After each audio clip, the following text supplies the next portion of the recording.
कामठी शहरातील कन्हान महामार्गाच्या कडेला असलेल्या अतिक्रमणांवर कामठी नगरपालिकेने कठोर कारवाई सुरू केली आहे। या मोहिमेत पालिकेच्या अधिकाऱ्यांनी बुलडोझरचा वापर करून अनधिकृत बांधकामे पाडली आहेत। ही कारवाई शहरातील सार्वजनिक जागांवरील अतिक्रमण रोखण्यासाठी आणि स्वच्छता आणि सुरक्षितता सुनिश्चित करण्यासाठी सुरू करण्यात आली आहे। कन्हान महामार्ग हा नागपूर शहरातील एक महत्त्वाचा वाहतूक मार्ग आहे। या मार्गावरील अतिक्रमणामुळे वाहतूक कोंडी निर्माण होत असे आणि सार्वजनिक सुरक्षिततेला धोका निर्माण होत होता। पालिकेच्या अधिकाऱ्यांनी या समस्येवर उपाय करण्यासाठी ही कारवाई सुरू केली आहे।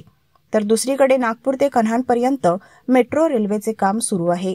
मेट्रोला लागणाऱ्या जागा नियोजनाकरिता देखील अतिक्रमण काढण्यात येत आहे। अतिक्रमणामुळे नागरिकांना अनेक अडचणी येत होत्या, त्यामुळे आम्ही ही कारवाई सुरू केली आहे।